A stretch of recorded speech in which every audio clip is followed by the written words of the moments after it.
아, 아, 네. 안녕하세요. 눈보라가 치네요. 눈보라가. 이게 서울에 눈이 많이 와가지고요. 저 오늘 못 내려온 줄 알았어요. 예. 그래서 버스가 아주 엉금엉금 겨가지고 이제 겨우 내려왔습니다. 예. 여러분 참 대단하십니다. 눈보라 치는데 공부하러 오셨잖아요. 그렇죠? 예. 예전에도 이런 날이 많았어요. 서울에서도 서울에 홍수가 나가지고 길이 다 잠겼는데 그래도 학원에 다 와서 앉아 계신 분들이 있었거든요. 아주 합격자 모임 가니까 다 그분들이에요. 다. 비가 오나 눈이 오나 이제 공부하시는 분들이 얼굴이 다 착격합니다. 예. 그래서 이 성인이 공부하기 힘든 게 컨디션 좋은 날만 공부하려고 그러잖아요. 1년 365일 중에서 360일이 컨디션이 안 좋아. 한 5일 정도만 좋아요. 그러면 컨디션 좋은 날 5일 정도 공부해서 합격할 수 있는 시험은 운전면허 필기 시험밖에 없어요. 그래서 항상 컨디션이 안 좋고 몸이 찌뿌트하고 바쁘고 이런 것이 일상이거든요. 그 와중에 이제 공부해서 합격을 하셔야 됩니다. 이제 오늘 공부할 것은 우리 지난 시간에는 이제 도시개발법의 그 총론 부분하고 그 다음에 도시개발구역 지정을 공부했는데 물론 기억이 안 날 거예요, 그렇죠? 예. 그래서 이제 도시개발법은 도시개발 사업할 때 쓰는 법이다. 도시개발 사업은 두 가지라 그랬어요. 규모가 큰 시가지 조성, 규모가 작은 단지 조성. 그래서 관광단지, 연구단지, 문화예술단지 이를 단지를 만드는 것도 도시개발 사업이고 신도시를 만드는 거 우리가 시가지 조성이라 그러죠. 그것도 도시개발 사업이고 그다음 도시개발 사업을 하기 위해서는 도시개발 사업을 하는 대상 지역을 먼저 지정해야 되죠. 이걸 도시개발구역 지정. 그러면 시험에 거의 매년 나오는 게 누가 지정권자냐. 도시개발구역을 지정하는 사람. 원칙 시도지사 대도시시장. 예외 국토부 장관. 그 다음에 이 도시개발구역은요. 그 지정 규모가 나와 있었죠. 그래서 생산녹지, 자연녹지, 상업지역, 주거지역 1만 제곱미터 이상. 공업지역은 3만 제곱미터 이상. 도시지역 외지역은 원칙은 30만, 예외 10만 이상. 일단 도시개발구역을 지정했을 때 지정효과, 용도지역이 도시지역으로 결정 고시된 것으로 본다. 그 다음에 지구단위 계획구역으로 결정 고시된 것으로 본다. 그리고 개발행위 허가제가 적용이 되고요. 그 다음에 도시개발구역을 개발하기 위한 계획이 개발계획이었죠. 개발계획은 지정권자가 수립을 하고 그 다음에 수립하는 순서 원칙은 도시개발구역 지정과 개발계획 수립을 동시에 하는 거지만 예외적으로 구역 지정을 먼저 하고 개발계획 수립을 나중에 할 수가 있었어요. 신도시를 만드는 곳일 때. 그 다음에 도시개발구역 지정이 해제되는 경우가 있었습니다. 그래서 도시개발구역 지정 고시 후 3년 내에 실시계획 인가를 신청하지 않았을 때는 3년이 되는 날에 다음 날에 도시개발구역 지정은 해제된 것으로 본다. 목적 사업이 달성돼서 해제되는 경우도 있죠. 공사 완료 공고일 다음 날, 한지 처분 공고일 다음 날 해제된 것으로 본다. 그런 것들이 이제 도시개발구역 지정 파트에서 이제 주로 시험에 나오는 것들이고요. 오늘은 도시개발 사업을 자기 이름을 걸고 하는 사람이 시행자예요. 그다음에 시행자가 공사할 계획을 작성한 것을 실시계획을 합니다. 그래서 시행자와 요 실시계획 파트를 보겠습니다. 예. 자, 시행자. 어떤 사람은 이제 시행자가 누구냐 그랬더니 삽으로 땅 파는 사람을 시행자인 줄 알아요. 삽으로 땅 파는 사람은 그냥 작업 인부고 예, 자기가 사업의 주체가 되는 사람을 시행자라 그럽니다. 사업의 주체가 되는 사람 시행자. 시행자는 누가 지정하는가 보세요. 지정권자가 지정한다. 우리 도시개발구역을 지정하는 사람을 지정권자라 그러죠. 요 지정권자가 시행자도 지정해요. 다만 도시개발구역 전부, 여기 전부란 말이 나왔네요. 전부를 환지 방식으로 시행할 때는 토지 소유자나 조합을 이 조합이 도시개발조합이에요. 도시개발조합입니다. 이 조합을 시행자로 의무적으로 지정한다예요. 의무적으로 지정한다. 자, 그러면은 도시개발구역 전부를 환지 방식으로 시행한다. 우리가 아직 사업 시행 방식은 안 배웠어요. 저 뒤에 나오거든. 그러니까 공법이 어려운 게 뒤에 자세히 나오는 게 앞에 단어가 먼저 나와 버려요. 그러니까 앞에 단어가 먼저 나올 때는 요 단어의 간단한 뜻만 제가 먼저 설명해 드리고 자세한 것은 뒤에 자세히 나올 때 그때 보는 거예요. 우리 도시개발 사업할 때 환지 방식은 어떤 거냐 그러면요, 이런 거예요. 그 지역에 낡은 토지를 갖고 있던 분들한테 그 지역의 땅을 개발해서 개발된 땅으로 바꿔주는 거예요. 교환해준다, 환지. 땅을 교환해준다, 환지. 그러면 자기가 예전에요, 논밭 같은 경계도 삐뚤삐뚤한 모양도 엉망인 땅을 갖고 있었는데 이거 공사를 해요. 바둑판처럼 만들어 대지를 만든 다음에 당신 예전에 논밭 얼마 갖고 있었죠? 저 한 1000평 있었는데요. 아, 그러면요 600평으로 네모 반듯한 대지로 바꿔줄게요. 근데 자기가 땅이 있던 그 위치보다 조금 차이가 있어. 주변 땅을 바꿔주는 거예요. 그러면 그 땅에다가 자기가 건물을 짓잖아요. 그러면 도시개발 사업 끝나는 거예요. 예. 그럼 이게 환지 방식이에요. 근데 수용 방식은 뭐냐 그러면 그 지역에 토지 건물 갖고 있는 사람들한테 수용 보상금을 줘요. 그리고 몇 월 며칠까지 다 이주하세요. 이주 다 시킨 다음에 한꺼번에 갈아엎어. 포크레인으로. 그리고 대지를 조성하고 도로 뚫고 아파트 상가 지은 다음에 이걸 분양을 하는 거예요. 그래서 이제 외부 사람들이 입주하면은 이제 사업이 도시개발이 끝나는 거예요. 그래서 도시개발 사업은요, 수용 방식도 있고 환지 방식도 있고 두 개를 섞어서 하는 혼용 방식도 있어요. 근데 환지 방식으로 시행할 때는요, 그 지역의 토지 소유자들끼리가 사이가 좋을까요, 나쁠까요? 예, 환지 방식으로 시행되는 지역에 논밭을 갖고 있는 토지 소유자 여러 명 있을 거 아니에요. 그 사람들끼리 서로 친하게 지낼까요, 아니면 서로 싸울까요? 힌트. 내가 좋은 땅을 많이 받으면은 옆집 사람은 나쁜 땅을 그나마 적게 받아야 돼. 토지 면적은 제한돼 있으니. 어때요? 항상 분쟁 상태예요. 그래서 환지 방식으로 도시개발 사업하는 곳은요, 항상 옆집 사람하고요 계속 싸울 수밖에 없어요. 왜? 토지 면적은 제한돼 있는데 내가 좋은 위치에 좋은 땅을 많이 환지 받으면 옆집 사람은 안 좋은 위치의 땅을 그나마 적게 받아야 되거든요. 그래서 환지 방식으로 도시개발 사업을 시행할 때는요, 만약에 지자체나 아니면 LH 공사가 시행자가 되면은요, 일을 아무리 잘해도 욕만 먹고 나와요. 예.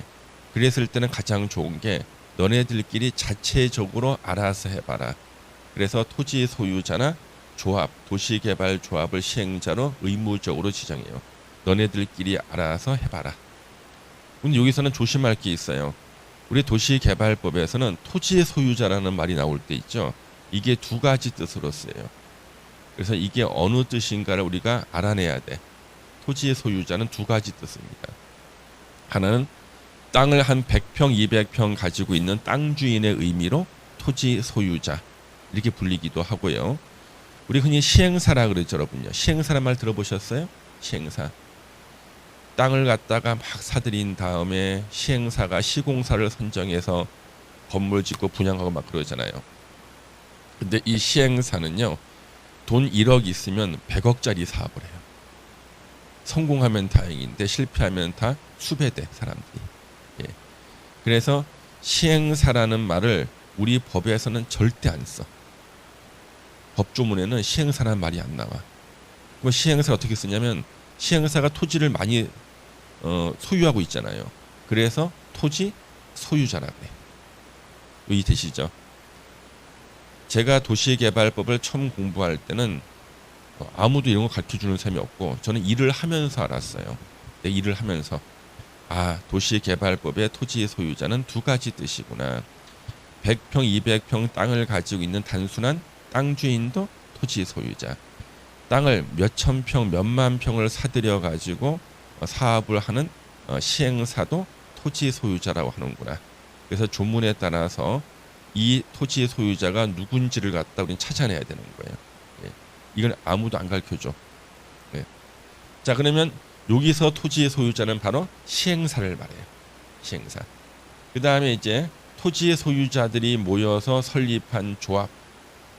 이때 토지 소유자는 땅 주인들이 는 조합. 이걸 우리는 도시개발조합이라 그래요. 그래서 판지 방식일 때는 지네들끼리 막 싸움이 많이 나잖아요. 이때는 지자체나 LH 공사가 시행자가 돼봤자 욕만 먹어요. 너네들끼리 알아서 해라. 그렇죠? 너네 알아서 하라는 거죠. 그러면 서로 이제 막 고소 고발하고 난리칩니다. 알아서 하라는 거죠. 나중에나 이제 LH가 등장하는 거예요. 자, 그러면 요 시행자는요. 이렇게 공공 시행자가 있고 민간 시행자가 있습니다. 그래서 우리 이제 책에 보면 시행자들이 쭉 나오는데 그거 외우다가 또 쓰러집니다. 그걸 갖다가 제가 간략하게 적어놨죠. 자, 공공적인 성격을 가지는 시행자, 국가, 지자체, 공공기관, 예, 즉 공공기관 있죠. 예. 공공기관의 대표가 LH공사예요, 그렇죠. 뭐 책에 보면 여러분들 시행자들 종류가 쭉 나오지 않습니까? 예. 그럼 여러분들 공공기관을 한번 딱 보시면은 그 공공기관 보면 한국토지주택공사도 있고, 그 다음에 또 한국수자원공사, 한국관광공사, 철도공사 다 있다고요. 그렇죠? 그래서 그런 공공기관인데 이 공공기관은 나중에 세부적인 것을 한번 읽어보시면 되고요. 근데 이제 미리 시험 문제 같은 거 말씀드리면은 길을 지나가다가 공부를 안 하신 분 아무나 붙잡고 물어보는 거예요. 내가 두 개 공공기관을 말할 테니까 둘 중에 누가 도시개발사업 시행자가 될 것인지 한번 찍어보세요 하는 거예요. 한국농어촌공사하고 한국자산관리공사 어느 쪽이 될 것 같아요? 우리 책에 보면 농어촌공사라고 돼 있을 거예요. 그렇죠? 한국자산관리공사 안 나오죠? 왠지 자산이 있어 보여. 예? 왠지 자산이 있어 보여. 근데 한국자산관리공사는 시행자가 안 되고 농어촌공사예요. 그렇죠? 예. 그래서 이런 것들 때문에 나중에 한번 읽어보라는 겁니다. 그래서 우리 정부 출연 기관이 두 개가 나올 거예요. 정부 출연 기관은 두 개가 뭐냐 그러면 하나가 국가철도공단. 국가철도공단. 우리 국가철도공단이 운영하고 있는 게 SRT예요. SR 국가철도공단. 그 다음에 제주 국제 자유도시 개발센터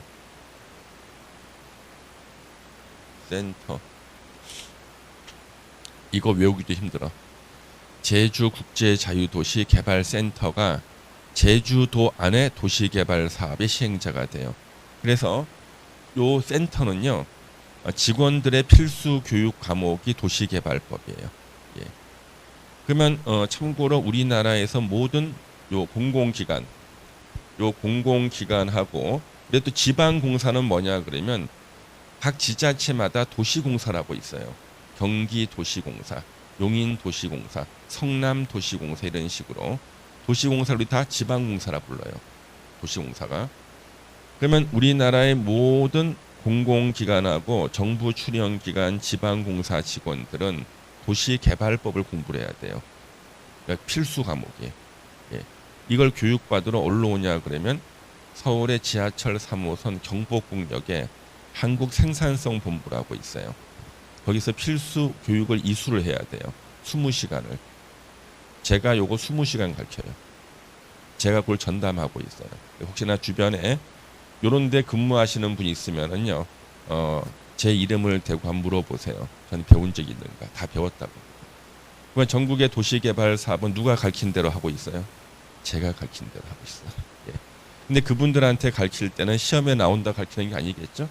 실제로 일할 때 필요한 걸 가르치고 같은 법을 가르쳐도 배우는 사람의 목적에 따라 달라져. 여러분들은 시험에 나올 것을 공부하시고 그분들은 실제 일하는 걸 공부하는 거죠. 그래서 여기 국가철도공단하고 제주국제자유도시 개발센터가 정부 출연기관이에요. 한날 여기 제주국제자유도시개발센터 연락이 왔어요. 직원들 50명을 도시개발법 교육을 해야 된다고. 그래서 제가 제주도 내가 내려가겠다 그랬습니다. 그랬더니 본인들 50명이 서울 올라오겠대. 어느 것이 더 경제적이에요? 제가 내려놨잖아요. 저는요 제주도에서 강의 의뢰가 들어오잖아요. 저는 무조건 갑니다. 합법적으로 집을 벗어날 수 있잖아요. 그렇지 않습니까? 예. 그래서 제주도에 가면은 한국공인중개사협회 제주 지부가 있어요. 저 거기 내려갑니다. 예. 내가 언제 또 내려가 합법적으로 그렇죠? 예. 그랬더니 50명이 서울 구경하려고 50명이 서울 올라왔어. 50명이. 예. 그래서 야, 한 명이 내려가면 되는데 그죠? 예. 그래서 자 여기 정부 출연 기간 국가철도공단도 철도역 주변 도시개발 사업 시행자. 그다음에 제주도의 도시개발 사업 시행자는 요 센터가 되고요. 그다음에 우리 도시공사를 뭐라 그랬어요? 지방공사. 다 도시개발 사업 시행자가 돼요. 다 공공시행자라 그래요. 그다음 민간 시행자. 여기 토지 소유자는 누굴까요? 시행사. 그렇죠? 시행사. 도시개발조합. 땅 주인들인 토지의 소유자가 모여서 만든 조합. 도시개발조합. 수도권 외의 지역으로 이전하는 법인. 이건 뭐냐면 학교, 그러니까 대학교라든가 기업체의 본사, 공장 이런 거예요. 대학교, 기업체의 본사, 공장 이런 것들이 지방으로 이전해 가면은요 인구 분산 효과가 생기죠. 이전을 쉽게 하기 위해서는 수용권을 줘야 돼. 그래서 시행자 자격을 줍니다. 등록한 자, 이건 주택법상 주택을 짓는 자가 바로 등록하면 돼요. 등록한 자는 주택법상 시행자, 등록한 자. 그 다음에 능력이 있다고 인정되는 자가 있는데 이건 2명이에요. 건설업자하고 등록사업자. 우리는 이런 말이 익숙하지가 않죠. 현대건설은요 건설업자고 등록사업자예요. 예. 레미안 삼성물산이 지어요. 자, 삼성물산도 건설업자고 등록사업자예요. 그래서 우리 건설업자, 등록사업자 다 우리가 건설회사다 이렇게 생각하시면 돼요. 그다음 이제 부동산 개발업자, 업자로 사람이 아니라 법인이에요. 부동산 개발업자, 우리 법인입니다. 그 다음에 부동산 투자회사. 혹시 여러분들 리츠 배웠어요? 부동산학 개론 시간에? 아직 안 배웠어요? 우리 흔히 리츠라 그러거든요. 리츠의 우리나라 말이 부동산 투자회사예요. 얘는 또 시행자가 될 수 있어요. 근데 이제 공동출자법인이라는 게 있는데 이건 뭐냐 그러면 도시개발조합을 빼고 나머지 시행자가 될 수 있는 자 둘 이상이 공동출자에서 만든 법인을 공동출자법인 그래요. 예. 그래서 원래 혼자서도 시행자가 될 수 있는데 규모가 너무 커 사업이.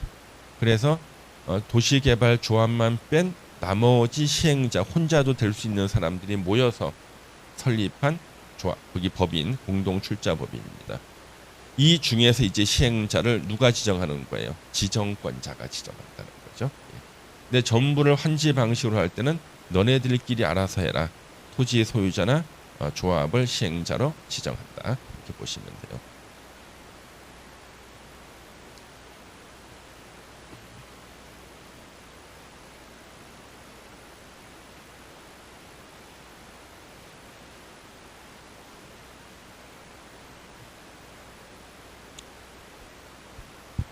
그 다음에 이제 시행자 변경이라는 게 나와요.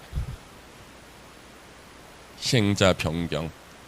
이 시행자는요 변경이 되는 경우가 많은데 이 시행자 변경 파트는요 실제로 시행자가 바뀌었다고 신문이나 방송에 뉴스가 나왔을 때는 반드시 시험에 나와요. 시행자 변경 사유 1번부터 4번까지가 있는데요. 1번이 노란색 돼 있죠. 왜? 대부분의 문제는 1번이었거든. 도시개발 사업에 관한 실시계획, 땅 파는 계획이죠. 도장 찍어주는 게 뭐야? 인가. 그래서 시행자가 자기가 땅 팔 계획, 실시계획 작성해서 인가를 받았는데 2년이 지나도 사업을 착수하지 않았어. 그랬을 때는 이제 시행자를 변경할 수 있다. 2년 내에 사업에 착수하지 않았을 때 이게 시험 문제입니다. 2년을 항상 1년으로 내. 그 다음에 2번은요. 시행자 지정이나 실시기의 인가가 취소됐을 때는요. 당연히 시행자를 변경해야겠죠. 3번 시행자가 부도 파산 났을 때 역시 시행자를 변경할 수 있다. 요 4번은 지문은 긴데요. 자, 요걸 기억하셔야 돼요. 도시개발구역 아까 전부를 환지 방식으로 할 때 요때는 토지 소유자나 조합을 시행자를 의무적 지정하죠. 그러면 얘네들이 싸우느라고 도시개발구역 지정고시로부터 1년 그렇죠? 1년 내에 도시개발 사업에 관한 실시기의 인가를 신청하지 않았을 때 1년 내 인가 신청 안 했을 때는 시행자를 변경할 수 있다. 예, 그 1년이에요. 이건 2년이고. 예, 그래서 요걸 한번 읽어 주시고 어차피 시험장에 가기 전에는 이거 못 외우고 가시는 분 아무도 없어요. 예, 제가 또 강제로 암기시키거든. 예. 그다음에 이제 도시개발구역 지정 제한이라는 게 있습니다. 이게 어떤 거냐 그러면 어느 건설회사가요. 어느 지역에 관광단지를 하나 만들고 싶어. 그러면 관광단지를 만들고 싶은 그 건설회사가요. 자기는 도시개발구역 지정을 못하니까 지정을 해달라고 제안을 하는 거예요.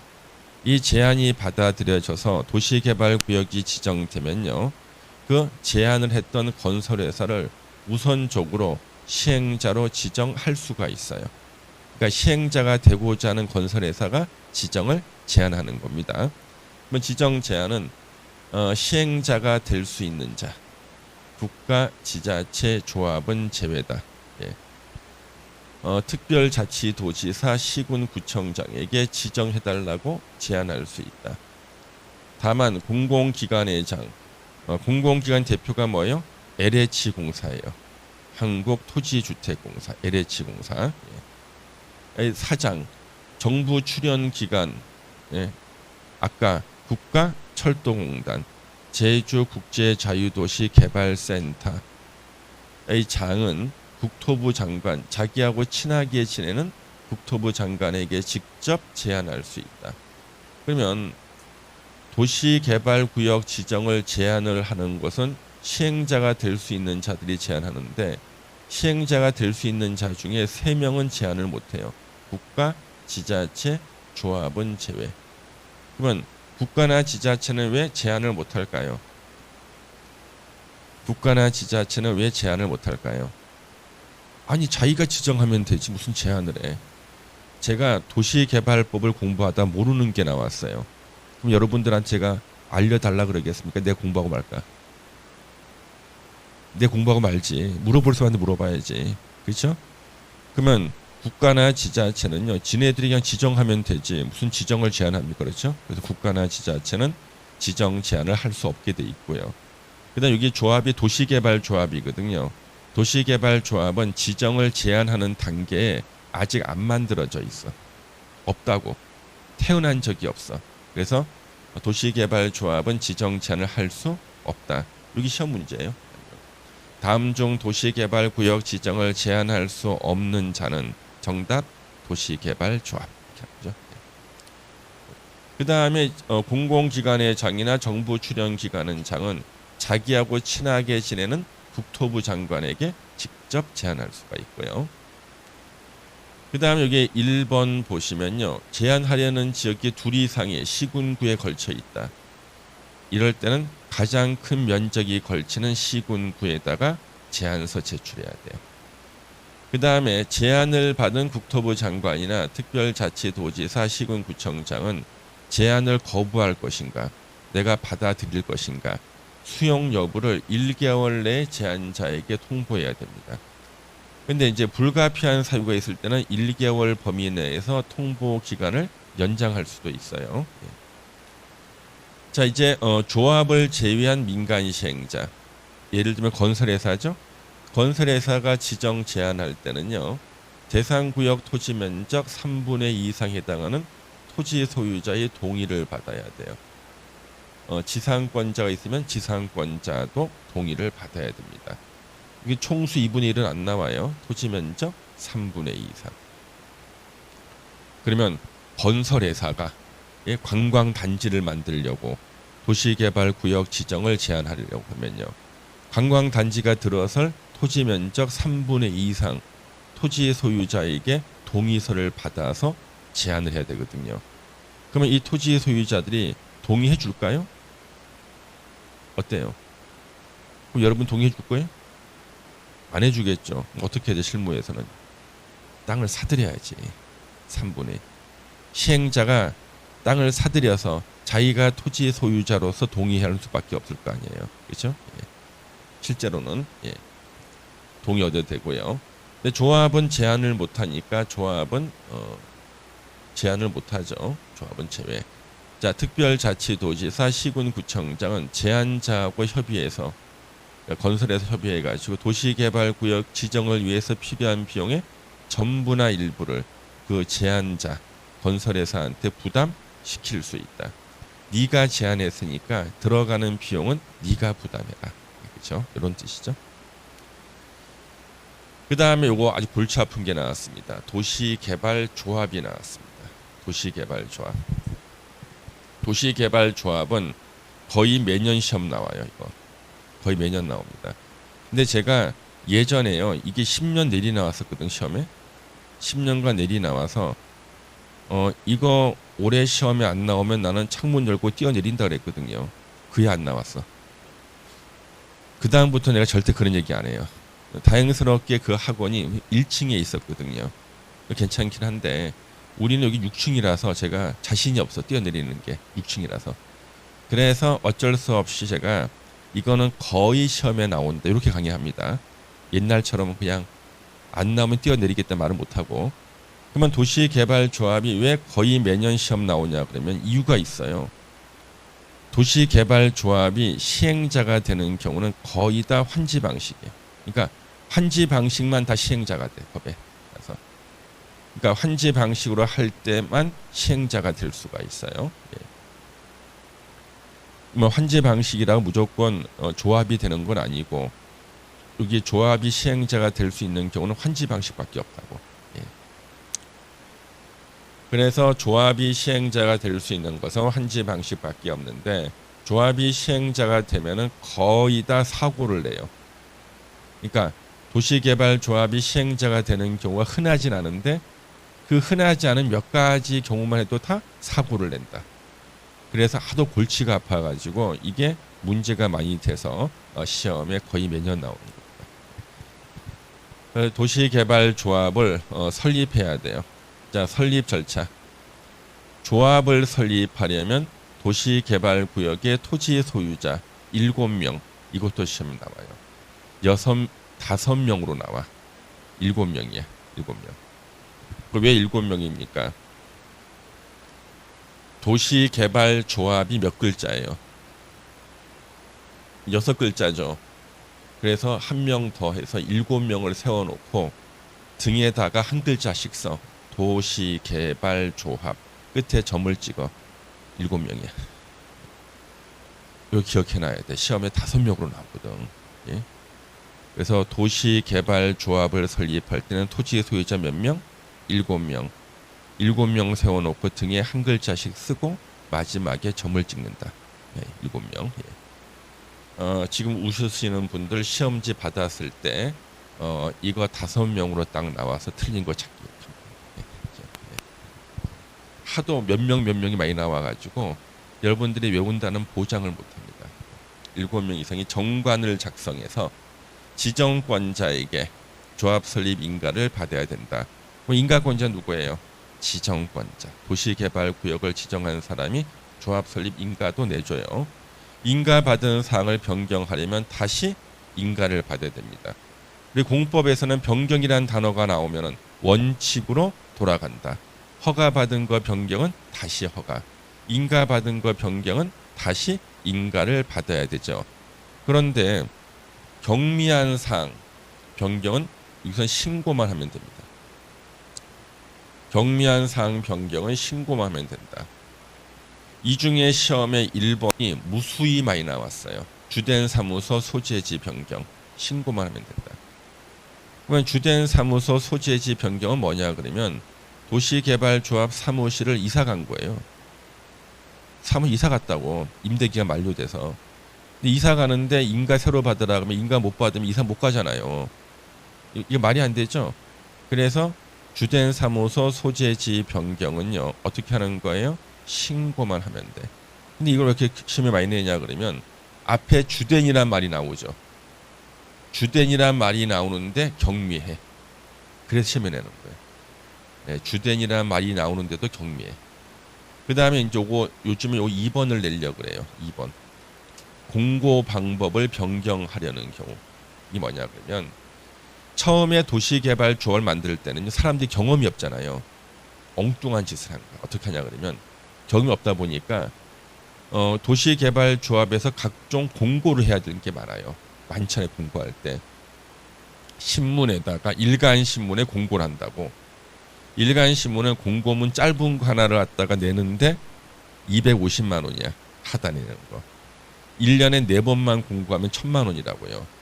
그랬더니 그 도시개발조합의 조합원들 중에 대학생 아들이 지나가다가 저렇게 바보 같은 짓을 왜 하나. 예, 무료로 인터넷 홈페이지 만들어주는 곳도 많은데 인터넷 홈페이지에 올려도 공고가 가능해요. 그러면 무료로 인터넷 홈페이지를 만든 다음에 거기다 한 줄 쓰면 공고거든요. 그 나중에 알았잖아요. 야, 그러면 우리 있잖아.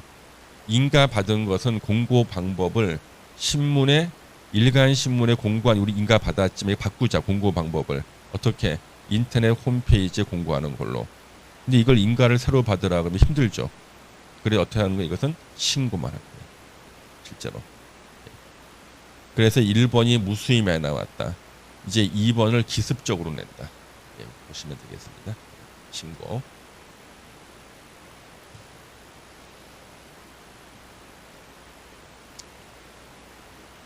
조합 설립의 동의 요건. 조합 설립 인가를 신청하려면 해당 도시개발구역의 토지 면적 3분의 2 이상 토지 소유자 동의와 토지 소유자 머릿수 총수 2분의 1 이상의 동의를 받아야 한다. 이 동의 요건 어디서 본 것 같은데 우리 지난 시간에 개발 계획에 대한 동의 받는 게 있었죠. 환지 방식으로 도시개발 사업할 때 개발 계획 수립할 때 면적의 3분의 2 총수 2분의 1 동의 받았잖아요. 똑같아. 똑같은 요건이 2번 나와요. 도시개발법에. 동의를 받아야 돼요. 그래서 이런 동의서를 첨부해서 지정권자한테 조합 설립 인가 신청을 하는 겁니다. 자, 동의 철회 나오죠. 토지 소유자는 조합 설립 인가 신청 전에 동의를 철회할 수 있다. 인가 신청 전에 동의를 철회할 수도 있고. 혹시 여러분이 민법 시간에 철회를 배웠습니까? 취소, 철회 배웠습니까? 그냥 내용 안 물어볼 테니까 사실관계만 말해주세요. 배웠어요, 안 배웠어요? 예? 예. 해제하고 해지 배웠어요? 예. 하여튼 동의를 철회할 수가 있고 이 경우 그 토지 소유자는 동의자 수에서 제외한. 그렇죠? 예. 동의 의제. 조합 설립 인가에 동의한 자로부터 토지를 돈 주고 샀다. 취득한 자는 조합 설립에 동의한 것으로 봅니다.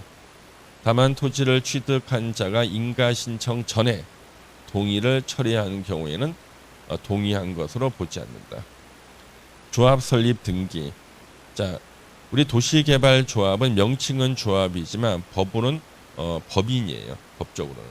그래서 조합의 설립 인가 받은 조합의 대표자는 인가 받은 날로부터 30일 이내에 주된 사무소 소재지에서 설립 등기를 하고요. 요때 설립 등기했을 때 법인격을 취득해요.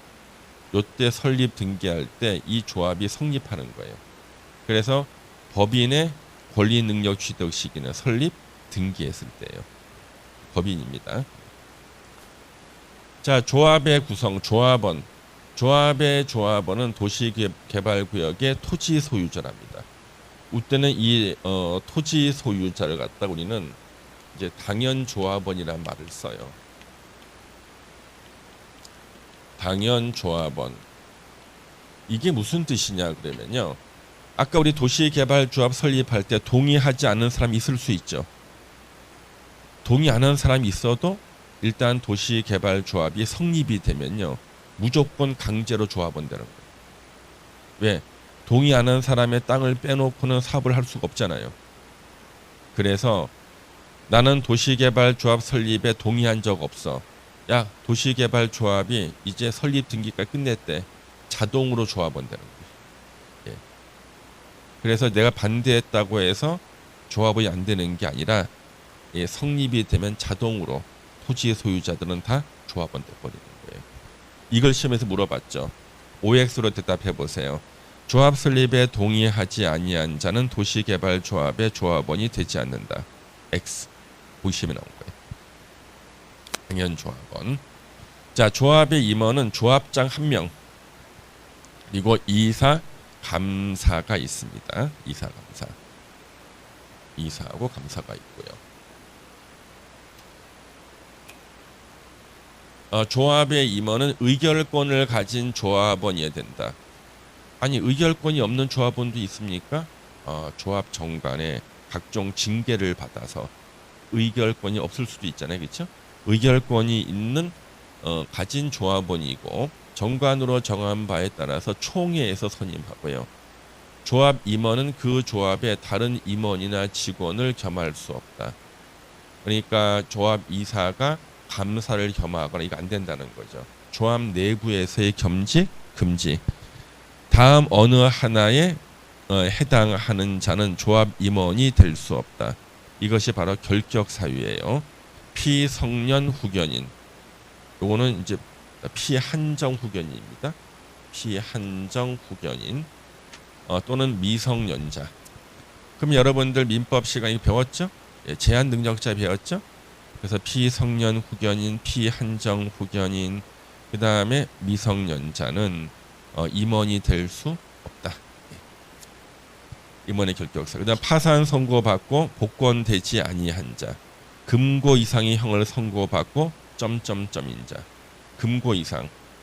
징역하고 금고의 차이는요.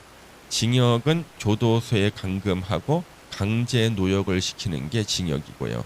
금고는 교도소에 감금만 하고 강제 노역을 안 시키는 것을 금고라 그래요. 우리나라 법은요. 과실범은 다 금고형이에요. 고의가 아니라 실수했던 과실치사, 그 다음에 과실폭발물 파열죄, 실화죄 등등 실수로 그 범죄를 저지르는 사람은 징역이 아니라 다 금고예요. 그러면 이제 금고형에 해당이 되는 사람은요, 주의가 좀 태만한 사람이죠, 그렇죠? 그렇잖아요. 그 사람을 만약에 임원을 시키면요, 역시 또 태만해가지고 조합을 절단낼 수 있으니까 임원의 자격을 안 주겠다 그런 뜻입니다. 임원이 될 수 없다. 조합 임원으로 선임된 자가 처음에는 멀쩡하다가 나중에 맛이 간 거야. 그래서 앞에 4번에 어느 한에 해당하게 된 경우에는 그 다음 날로부터 임원 자격을 상실한다. 좀 웃긴 조문이죠. 자, 우리가 피성년 후견인 선고를 받아요. 가정법원에서요. 오전에 이 임원이 멀쩡하다가 맛이 갔어. 그래서 오전에 가정법원에서 피성년 후견인 선고를 받고 사무실에 돌아와서 결제 서류에 도장을 막 찍는 거예요. 다른 사람들이 아니 당신이 이제 피성년 후견인인데 어떻게 함부로 찍을 수 있냐. 이건 자기 상실한 거 아니냐 했더니 도시개발법을 봐라. 다음 날로부터다. 다음 날부터 임원 자격 상실. 오늘까지는 괜찮은 거예요. 이렇게 똑똑한 사람이 피성년 후견인. 예. 그렇죠. 다음 날이죠. 우리나라 다른 법에서는요. 결격 사유가 있으면 당일 날부터 자격 상실이야. 근데 도시개발법은 다음 날로부터 돼 있어요. 왜 그랬을까요? 왜 도시개발법만 결격 사유가 발생한 다음 날로부터 자격 상실일까요? 실수를 한 거예요. 법 만들 때. 왜? 우리가 지난번 공부했던 거 3년이 되는 날에 다음 날, 공사 완료 공고일 다음 날, 환지 처분 공고일 다음날 하다가 이것도 다음날 실수로 다음날 만들어놨습니다. 그러니까 그런가 보다 해야죠. 그렇죠? 예, 그 다음에 조합원의 권리 의무, 보유 토지 면적과 관계없는 평등한 의결권을 가진다. 땅 10,000평 가져도 투표권 하나, 100평 가져도 투표권 하나, 평등한 의결권을 가집니다. 조합은 환지 계획을 작성하거나 그 밖의 사업을 시행하는 과정에서 조합원이 총회에서 의결하는 사항 등에 동의하지 않거나 소규모 토지 소유자라는 이유로 차별해서는 안 된다. 소규모 토지 소유자, 땅 적은 사람 차별해서는 안 된다. 여기 이제 시험에 나올 수가 있는데 그럼 한 1분만 들어보겠습니까? 예. 제 친구 중에요. 우리 현재 도시개발구역이 가장 많이 지정된 곳 중에 한 군데가 경기도 용인시예요. 여러분들 GTX 환승역이 용인의 구성역이라고 있어. 구성역. 용인의 구성역 주변에 도시개발구역이 3개가 지정돼 있었거든요. 3군데나. 역 주변에 3군데나 있어. 근데 그 중에 한 군데에 제 친구가 토지 소유자였어요. 이 친구가 저한테 뭘 전화해서 물어보더라고. 너 도시개발법 좀 아니 그래 저한테. 근데 내가 나 조금 알아 그랬거든요. 조금 알아 그랬더니 그럼 안 물어볼게. 그래 물어보지 마라. 편하다. 다행이다. 그랬는데 어디서 또 얘기를 들었나 봐요. 제가 도시개발법을 좀 잘한다는 것을. 그랬더니 제 사무실이 강남역 5번 출구에 있는데 점심 먹자고 차를 몰고 왔어요 한날. 예. 그래서 제가 차에 탔더니 용인을 가는 거예요. 왜 거기 가냐 그랬더니 거기 갔다가 점심을 먹자는 거예요. 그날이 바로 도시개발조합의 토지 소유자들 모임이 있었던 거예요.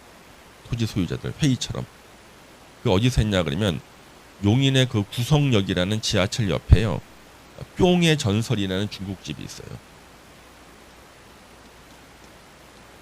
뿅의 전설. 자, 휴대폰 있는 분 검색해 보세요. 뿅의 전설도 도시개발구역 안에 들어가 있거든요. 뿅의 전설이 도시개발구역 안에 있다니까요. 중국집인데 구성역에 용인시 구성역에 뿅의 전설. 구성역.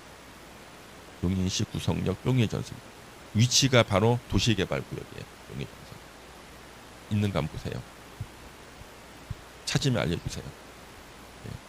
뿅의 전설. 요 뿅의 전설에서요. 그 토지 소유자들 회의가 있었어요. 왜냐하면 공사를 갖다가 사업할 때 각종 우리 그 엔지니어링 회사 같은 데서 자기네들한테 일을 맡겨달라고 앞에서 막 설명하고 막 그러거든요. 왜? 도시개발조합이 전문적인 기술이 없잖아요. 그렇죠? 그러니까 도시개발조합이 아무리 있다 그래도 일은 각종 엔지니어링 회사들이 다 해주기 때문에 앞에서 브리핑하고 설명한다고 다 모아놓은 거예요. 그 뿅의 전설에 2층에서 모임 있는 거예요. 검색에 나옵니까? 뿅의 전설? 예. 그래서 여기가 도시개발구역이거든요. 그래서 제가 가서 앉아 있었어요. 저기 무슨 말 하는지 잘 못 알아들으니까 해석을 하라는 거예요. 제가 딱 10분 듣는 순간 얘네들은 이제 안 되겠구나. 예. 그래서 알아냈고 그래서 소규모 토지 소유자라는 이유로 차별해서는 안 된다. 이게 무슨 말이냐 그러면요. 거기에 토지 소유자들이 있잖아요. 토지 소유자들이 땅 1,000평 가지는 사람도 있고요. 100평 가지는 사람도 있거든요. 그러면 우리 1,000평 가지는 사람은 각종 비용을 더 많이 내요. 그러니까 비용은 땅이 클수록 많이 낸다고. 근데 투표권 똑같이 한 표잖아요. 그러면 땅 1,000평 가지는 사람, 100평 가지는 사람을 바라보는 시각 어떨 거예요? 안 좋겠죠. 그래서 뿅의 전설이 2층의 중국집인데 끝나고 난 다음에 1,000평씩 가진 사람들은 자기네들끼리 맛있는 거 먹으러 가. 예. 그 다음에 100평 가진 사람들이 따라오려고 했더니 너 따라오지 말고 너는 여기서 중국집이니까 짜장면이나 먹고 가라고 가버리는 거예요. 이걸 제가 눈으로 봤잖아요. 예. 이게 뭐예요? 소규모 토지 소유자라는 이유로 차별해서는 안 된다. 너네들은 짜장면 먹어라. 우리는 딴 데 가서 우리끼리 가겠다. 이거예요. 왜? 비용은 면적에 따라서 내는데 투표권은 똑같이 한 표잖아요. 이걸 써놓은 거예요. 이걸 제가 여기서 봤다니까. 뿅의 전설에서. 그래서 뿅의 전설에서 요 조문을 다 봤다는 거지. 제가 뿅의 전설 한번 설명드렸죠. 예. 그래서 이 뿅의 전설에서 내가 2번 갔나 한 번. 2번. 예. 한 번은 내가 자발적으로 친구 만나러 갔다가 붙잡혀 들어갔어. 예. 그래서 내가 그때는 또 1층에서 또 다른 거 먹고. 예. 이게 도시개발구역이 해제됐죠. 예, 지정 해제됐죠. 해제 때도 한 번 나오고 여기서도 한 번 나와. 이 뿅의 전설은 2번 등장해. 왜? 한 번 도시개발구역 지정 해제 때 한 번 나오고, 그 다음에 소규모 토지 소유자라는 이유로 차별해서는 안 된다. 한 번 더 나오고. 그러면 이제 이걸 기억해야 되는데 이걸 기억 못하고 뿅의 전설만 기억하면 안 돼. 예. 이걸 기억하라는 건데 지금 그렇죠? 예. 이제 눈으로 보면 알 수 있습니다. 그 다음에 이제 조합의 법인격. 조합은 법인입니다. 명칭은 조합이 성질은 법인이에요. 조합은 주된 사무소 소재지에서 등기하면 성립하고요. 인가 받을 때 성립하는 거 아니에요. 등기할 때 성립합니다. 조합에 관해서 이 법, 도시개발법으로 규정한 것 외에는 민법 중 사단법인에 관한 규정을 준용한다. 그래서 민법 중 사단법인에 관한 규정을 준용한다요. 그러면 도시개발조합은 민법상 법인입니까? 아니면 공법상 법인입니까? 도시개발조합은 공법상 법인이에요? 민법상 법인이에요? 어느 법에서 나와 지금? 아니 어느 법에서 나오냐고. 도시개발조합이 공법에서 나오죠. 공법상 법인이에요. 근데 예전에 14회 공인중개사에서 그때 7문제 다 맡겨줬거든요. 공법만 7개. 그래서 15만 5천 명이 더 추가로 붙었어요. 그 중에 하나가 이 문제였어요. 자, 법학을 공부 안 했던 출제위원이 민법 중 사단법인에 관한 규정을 준용한다. 이 말을 딱 보고 도시개발조합이 민법상 법인이라고 정답을 내놓은 거예요. 다 맡겨줬죠. 그분 퇴출됐습니다. 법에 기본이 없으니까. 여러분 민법 총칙은 다른 법에 준용되죠. 민법 총칙의 그 사람에 관한 규정이나 주소라든가 소멸시 이런 것들은 다른 법에 준용되거든요. 그건 다른 법에 민법이 내용이 준용이 되면 그 법이 민법으로 바뀌나? 아니잖아요. 민법 중 사단법인에 관한 규정을 준용한다고 해서 도시개발조합 민법상 법인 되는 거 아니거든요. 그래서 그분 퇴출됐어요. 출제위원회. 말도 안 되는 거겠죠. 다 맡겨줘서 그때 2,000명이 추가로 합격했어요. 예. 예. 그래서 14회 때 26만 명이 시험 봐서 합격자 원래 15,000명이었는데 공법에서 7문제가 다 맞게 해주는 바람에 15,000명이 추가 합격했어요. 그래서 그럼 3만 명 합격했어요. 네. 조합 임원의 직무. 조합장은 조합을 대표, 사무총괄, 총회의장, 대의원의 이사회 의장이 되고요. 조합장 또는 이사회, 자기를 위한 조합과의 계약이나 소송에 관해서는 감사가 조합을 대표한다. 여러분 민법 시간에 자기 계약 쌍방 대리 금지 배웠습니까? 내용 안 물어볼게 진짜. 사실관계 얘기해 주세요. 배웠죠? 자기 계약 쌍방 대리 금지는요. 우리 대리에서는 본인이 있고 대리인이 있잖아요. 그렇죠? 그러면 본인과 대리인의 관계는 법인에 준용이 돼요. 그래서 법인이 본인, 그 다음에 이사가 대리인이에요. 그래서 법인이 본인, 이사가 대리인. 그래서 자기 계약 쌍방 대리 금지도 법인에 준용이 됩니다. 그래가지고요, 보세요. 조합장이나 이사는 바로 대리인이거든요. 자기가 조합이 본인인데 대리인이 본인하고 계약을 체결한다. 그렇죠? 그 다음에 요럴 때는요, 소송에 관해서는 감사가 조합을 대표한다. 자기 계약 쌍방 대리 금지. 그래서 감사가 조합을 대표합니다. 근데 여러분들은 법인 파트가 시험 범위가 아니잖아요. 나는 공인중개사 민법을 전체 통째로 다 시험 범위로 하지. 갖다가 이렇게 여기저기 해놓으니까 서로 이게 연결이 안 돼. 우리 법인의 일반 원리가요. 자기 계약 쌍방 대리 금지가 되잖아요. 그러면 다른 이사가 법인을 대표한다요, 원래. 다른 이사가. 그런데 여기는 다른 이사가 법인을 대표하는 게 아니라 뭐라고 되어 있어요? 감사가 법인 대표한다. 그래서 이게 시험 문제라고. 민법의 일반 원리에 다르기 때문에 감사가 법인, 조합을 대표합니다. 자, 조합 임원은 같은 목적의 사업을 하는 다른 조합 임원이나 직원을 겸할 수 없다. 이거는 조합 외부에서의 겸직금지예요. 조합 외부에서의 겸직금지. 그 다음에 대의원회가 있어요. 의결권을 가진 조합원 수가 50인 이상인 조합은 총회 권한을 대행하기 위해서 대의원회를 둘 수 있다. 임의 기간이에요. 둘 수 있다. 총회가 항상 모일 수가 없잖아요. 그렇죠? 총회가 할 일을 대신하는 게 대의원회고요. 몇 명 이상일 때, 50인 이상일 때 대의원회를 둘 수 있다. 그러면 기출문제 맞춰보겠습니다. OX로 대답해 보세요. 도시개발조합의 조합원 수가 100명인 조합은 대의원회를 둘 수 있다. 5죠. 100명인 조합은 100명은 50인 이상이잖아. 짜증나지 않습니까? 예. 자기는 50인 외웠는데 100 나오니까 틀렸다 그랬는데 자세히 보니까 100명인으로 돼 있어. 예.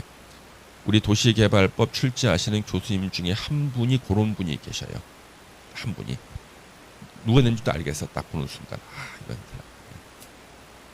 자, 요거 둘 수 있고, 대의원에 두는 대의원의 수는 의결권을 가진 조합원 총수 10% 이상. 대의원은 의결권을 가진 조합원 중에서 정관에서 정하는 바에 따라 선출하고요. 자, 요거 대의원회는 총회 의결 사항 중에 원래 대의원회가 총회가 하는 일을 대신하잖아요. 근데 대의원이 못하고 총회만이 할 수 있는 것들이 있어요. 요거예요. 총회만이 할 수 있는 거. 대의원 못해요. 정관 변경, 개발 계획 수립 변경, 다 중요한 것들이죠. 한지 계획 작성, 조합의 합병 해산, 조합 임원의 선임. 그래서 요 5개가요. 하나도 중요하지 않은데 시험에서는 거의 매년 나오다시피 해요. 정관 변경, 개발 계획 수립 변경, 한지 계획 작성, 조합의 합병 해산, 조합 임원의 선임. 요 5개. 그래서 앞에 자만 따서 외우는 거예요. 성함이 정씨야. 정계환 씨를 어디에서 총회에서 해임합니다. 정계환 씨를 해임합니다.